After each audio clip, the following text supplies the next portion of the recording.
You, John Fitzgerald Kennedy, do solemnly swear. I, John Fitzgerald Kennedy, do solemnly swear.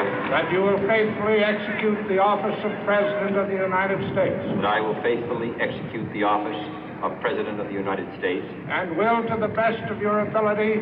And will, to the best of my ability. Preserve, protect, and defend the Constitution of the United States. Preserve, protect, and defend the Constitution of the United States. So help you God. So help me God.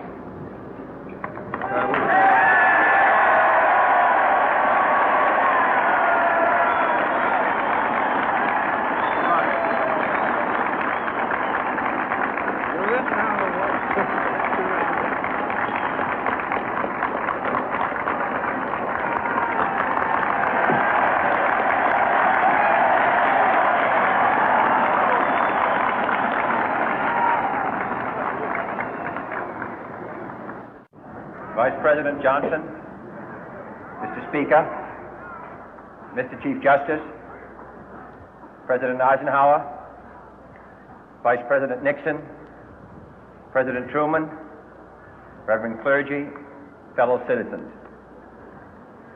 We observe today not a victory of party, but a celebration of freedom, symbolizing an end as well as a beginning, signifying renewal as well as change.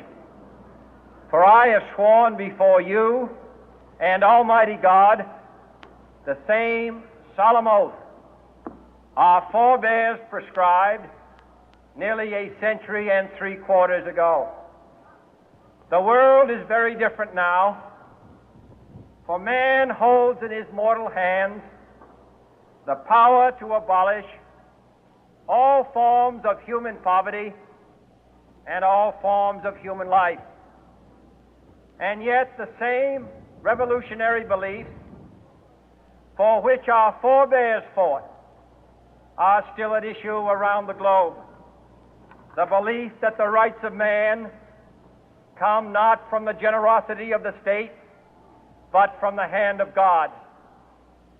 We dare not forget today that we are the heirs of that first revolution.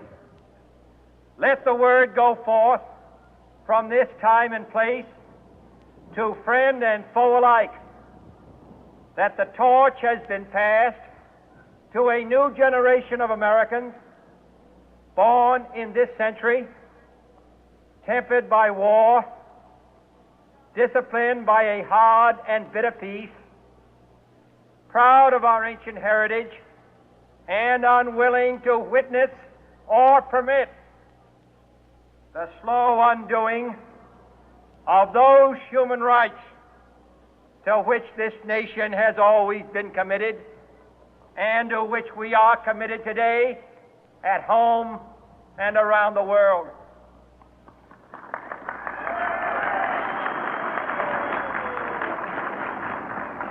Let every nation know, whether it wishes us well or ill, that we shall pay any price, bear any burden, meet any hardship, support any friend, oppose any foe to assure the survival and the success of liberty.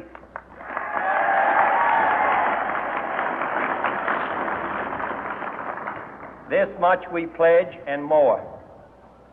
To those old allies whose cultural and spiritual origins we share, we pledge the loyalty of faithful friends. United, there is little we cannot do in a host of cooperative ventures. Divided, there is little we can do, for we dare not meet a powerful challenge at odds and split asunder. To those new states whom we welcome to the ranks of the free, we pledge our word that one form of colonial control shall not have passed away merely to be replaced by a far more iron tyranny. We shall not always expect to find them supporting our view, but we shall always hope to find them strongly supporting their own freedom, and to remember that in the past, those who foolishly sought power by riding the back of the tiger ended up inside.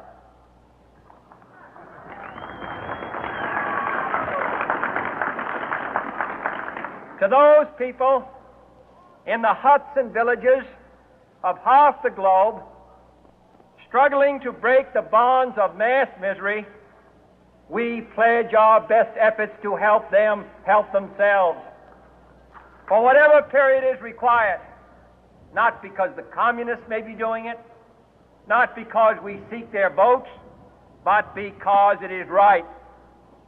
If a free society cannot help the many who are poor, it cannot save the few who are rich.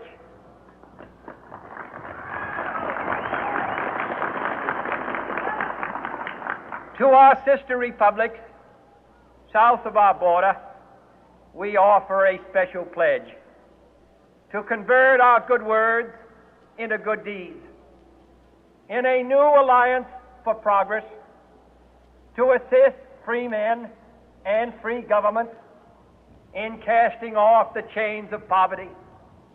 But this peaceful revolution of hope cannot become the prey of hostile powers. Let all our neighbors know that we shall join with them to oppose aggression or subversion anywhere in the Americas. And let every other power know that this hemisphere intends to remain the master of its own house.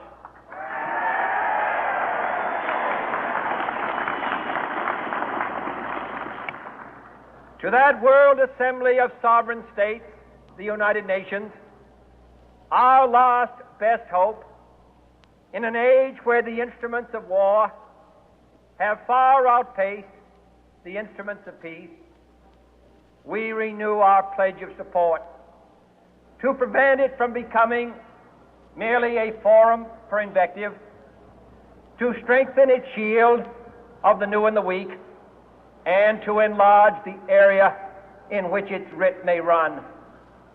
Finally, to those nations who would make themselves our adversary, we offer not a pledge, but a request that both sides begin anew the quest for peace.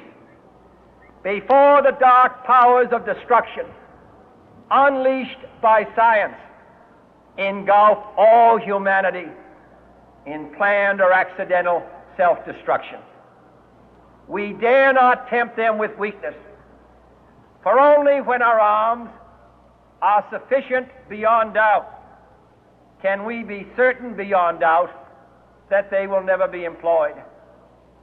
But neither can two great and powerful groups of nations take comfort from our present course, both sides overburdened by the cost of modern weapons, both rightly alarmed by the steady spread of the deadly atom, yet both racing to alter that uncertain balance of terror that stays the hand of mankind's final war. So let us begin anew, remembering on both sides that civility is not a sign of weakness, and sincerity is always subject to proof. Let us never negotiate out of fear, but let us never fear to negotiate.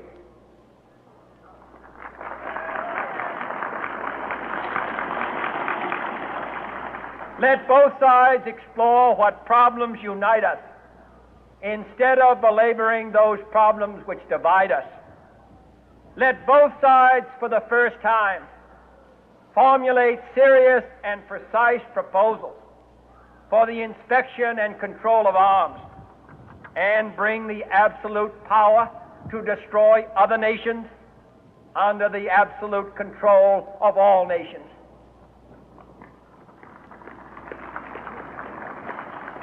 Let both sides seek to invoke the wonders of science instead of its terrors. Together, let us explore the stars, conquer the deserts, eradicate disease, tap the ocean depths, and encourage the arts and commerce. Let both sides unite to heed in all corners of the earth the command of Isaiah to undo the heavy burden and let the oppressed go free.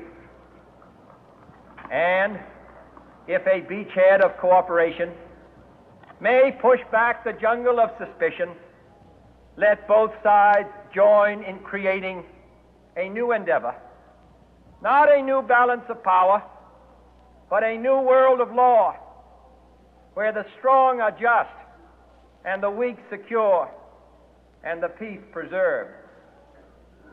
All this will not be finished in the first 100 days, nor will it be finished in the first 1,000 days, nor in the life of this administration, nor even perhaps in our lifetime on this planet. But let us begin.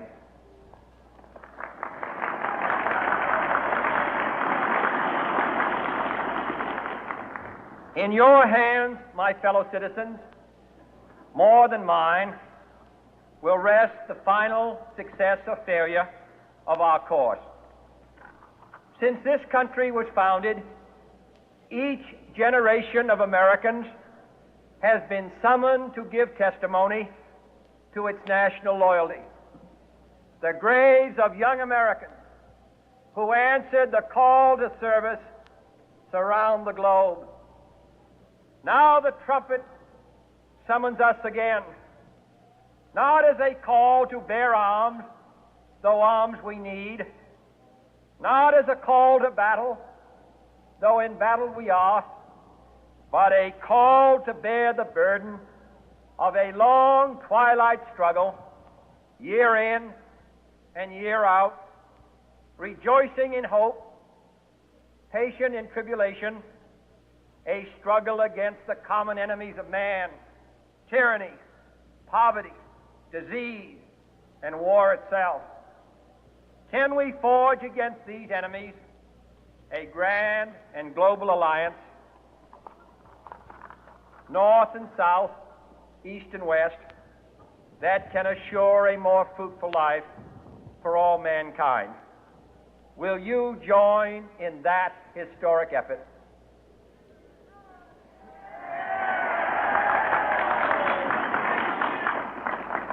In the long history of the world, only a few generations have been granted the role of defending freedom in its hour of maximum danger. I do not shrink